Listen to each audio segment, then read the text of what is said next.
बोलिए छठी मैया की जय। दोस्तों, छठ मैया के पूजन का जो पर्व है, हमने आपको बताया कि 4 दिन चलता है। पहली वीडियो में हमने आपको बताया कि पहले दिन नहाय खाए का दिवस होता है। जैसे हमारे घर के मकान की कोनों कोनों की सफाई करते हैं, उसी तरह से हम हमारे मन के कोनों कोनों की सफाई करके, नए वस्त्र धारण करके उस परमात्मा को याद करने के लिए तैयार होते हैं। ये तैयारी का दिन होता है। दूसरा दिन था खरना। खरना का अर्थ है एक शुद्धिकरण होना, यानी महिलाएं उपवास रखती हैं। शाम को सूर्य को अर्घ देकर इस खरना का खीर का प्रसाद लेके समापन होता है। और फिर आज आया है हमारा तीसरा दिन। तीसरा दिन का महत्व और भी बढ़ जाता है। इस दिन का महत्व है पवित्रता, शुचिता। इस पर्व और इस उपवास में सबसे बड़ी बात है शुचिता, सफाई का बहुत ध्यान दिया जाता है। इसमें बनने वाला प्रसाद का जो भोजन है, उस गेहूं अन्न को धो करके, सुखा करके, पीस करके तब उसका प्रसाद बनाया जाता है। हर चीज खंडित नहीं होनी चाहिए, बहुत ध्यान रखा जाता है, संपूर्ण होनी चाहिए, जिससे कि हमारी आराधना भक्ति भी संपूर्ण हो सके। दोस्तों, छठ के पकवान जो होते हैं, जैसे ठकुआ है, तिकोना है, और ये जो अर्घ देना है, ये सुबह खरना के अर्घ देने के बाद में से ये पकवान प्रसाद बनने का काम शुरू होता है। प्रसाद बनाने का काम वो स्वयं व्रती करने वाली आत्मा का होता है। हाँ, परिवार के सदस्य उसमें अपना सहयोग साथ दे सकते हैं। दोस्तों, जो प्रसाद है ये मिट्टी के चूल्हे पर और पीतल के बर्तन में बनाया जाता है।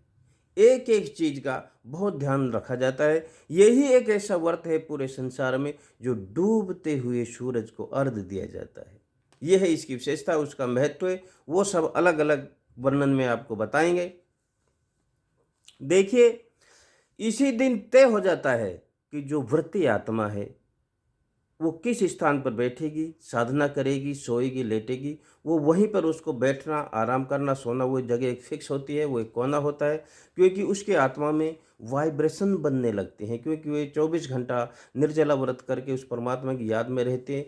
तो उसकी जो वाइब्रेशंस की पावर है वो खराब ना हो, टूटे नहीं, इसलिए उसको एक अलग कमरा दिया जाता है, जिससे बेड पर नहीं, नीचे फर्श पे चटाई बिछा के उनको आराम करना होता है। उस इन सब का मतलब यही है कि 24 कंटिन्यूअस उस परमात्मा की याद में रहना, छठी मैया की याद में रहना, सूर्य भगवान की याद में रहना, जो कि एक ऐसा देवता है हमारे पृथ्वी पे जिसको हम आँखों से देख सकते हैं। बाकी सब की तो हम बातें ही करते हैं।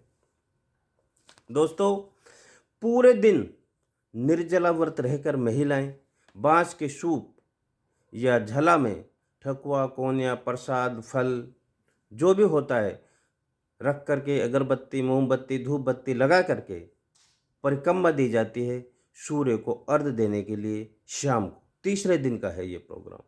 और उस समय महिलाएं पानी में खड़ी होकर के ये सारा प्रोग्राम होता है। पानी में खड़े होने के लिए आप नहर, तालाब, नदी, कोई भी स्थान ले सकते हैं, या अपने घर पे कृत्रिम भी बना सकते हैं, लेकिन पानी का होना बहुत जरूरी है। छत जल पावो गगन समीरा, पंच तंत्र ये अधम शरीरा। जहाँ मिट्टी, पानी, सूरज, हवा, ये सब एक साथ पांचों तत्व मिल जाते हैं। यहीं से शुरू होती है परमात्मा की आराधना, क्योंकि हम सब इन्हीं 5 तत्वों से बने हैं, और जब ये पांचों तत्व एक होते हैं तब हमारी साधना सफल होती है। दोस्तों, इसमें कैसे कैसे क्या तैयारी होती है, उन सब का एक छोटा सा मैं आपको 1 मिनट का वीडियो दिखाता हूँ, जिसमें आप देखेंगे कि ये सब कैसे होता है।